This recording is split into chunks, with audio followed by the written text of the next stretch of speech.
बिस्मिल्लाहिर्रहमानिर्रहीम। हम अल्लाह रब्बुल इज़्ज़त के शुक्रगुज़ार हैं कि जिसने हमें मुसलमान बनाया और ईमान की दौलत से सरफराज किया, जिस पाक ज़ात ने हमें अशरफुल मखलूक़ात बनाया। लाखों करोड़ों दुरूद व सलाम आक़ाए दो जहां सल्लल्लाहु अलैहि वसल्लम की ज़ात अक़दस पर कि जिनके वसीले से हम ईमान की दौलत से सरफराज हुए, कि जिनके करम से और निगाह फैज़ से हमें ईमान और इस्लाम की दौलत नसीब हुई।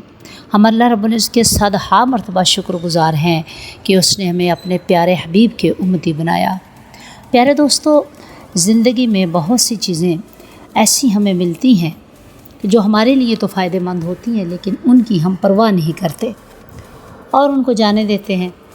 अगर कोई दोस्त हमें गिफ्ट दे, तोहफ़ा दे, तो हम उसे पाकर कितने खुश होते हैं और उसको संभाल के रखते हैं, उसकी कदर जानते हैं।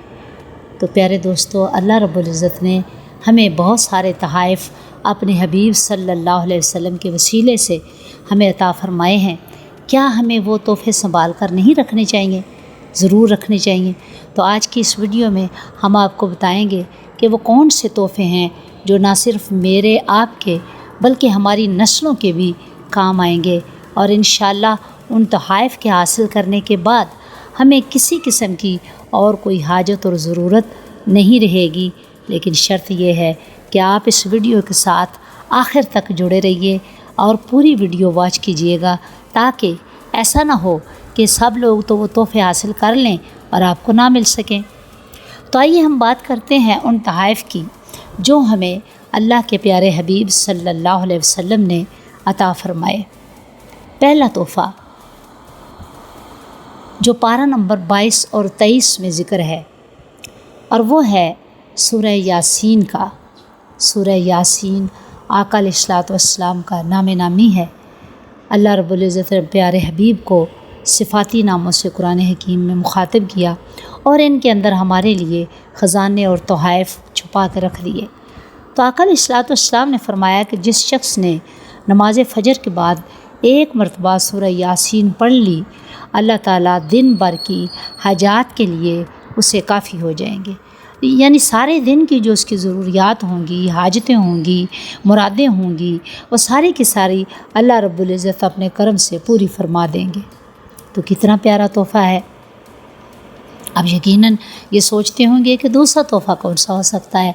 वो भी बहुत ही प्यारा तोहफ़ा है, और वो सरकार दो आलम सल्लल्लाहु अलैहि वसल्लम ने फ़रमाया कि नमाज ज़ोहर के बाद एक बार सूरह अल-फतह पढ़ना है।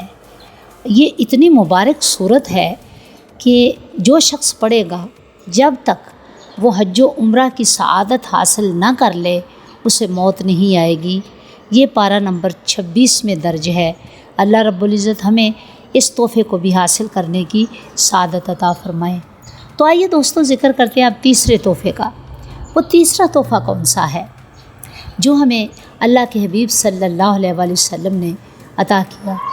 जब आका अलैहिस्सलातु वस्सलाम अता करने वाले हों, तो हम क्यों ना उन तोहफ़ों को हासिल करने की भरपूर सही मेहनत और कोशिश करें। तो वो है नमाज असर के बाद एक बार सूरह नबा पढ़ना। ये पारा नंबर 30 में है। पारा नंबर 30 के शुरू में सूरह नबा। तो फरमाया कि अल्लाह रब्बुल इज़्ज़त इसके पढ़ने वाले को महशर के दिन की सख्ती से महफूज फरमाएंगे। यानी मैदान हशर में जो सख्ती होगी, इस सूरत के पढ़ने वाले पर वाक़या नहीं होगी। कितना प्यारा तोहफ़ा है। आइए इसको भी हासिल कर लें।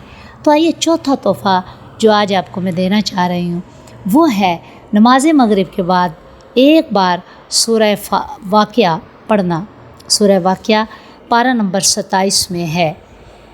तो आका अलैहिस्सलातु वस्सलाम ने फ़रमाया कि जो शख्स नमाज मगरिब के बाद सूरह वाक़या एक मरतबा पढ़ लेता है, अल्लाह रब्बुल इज़्ज़त गैब से उसकी रोज़ी का, उसके रिज़्क़ का इंतज़ाम फ़रमाते हैं। तो आजकल तो हमें रिज़्क़ की कमी ही बहुत है। तो आइए इस सूरह मुबारका को याद करके पाबंदी से पढ़ने वाले बने, ताकि हमारे रिज़्क़ की तंगी कुशादगी में बदल जाए। आमीन। प्यारे दोस्तों, अगला तोहफ़ा जो इंतहाई खूबसूरत है, और वो भी हमें लेना ही चाहिए। छोड़ें क्यों? जब मुफ्त में एक चीज़ मिल रही हो, फ्री में मिल रही हो, तो भला छोड़ने का क्या सवाल पैदा होता है। ये है नमाज इशा के बाद सूरह मुल्क पढ़ना। جو پارہ نمبر 29 میں ہے۔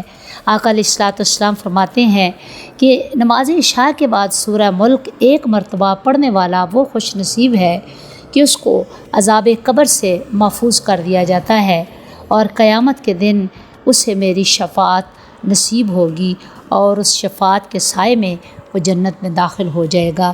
تو پیارے دوستو، یہ تحفے کیا ہمیں حاصل نہیں کرنے چاہیے؟ کتنے پیارے تحفے ہیں، اور مل بھی فری میں رہے ہیں، کسی قسم کی کوئی قیمت نہیں، بس محنت کرنی ہے۔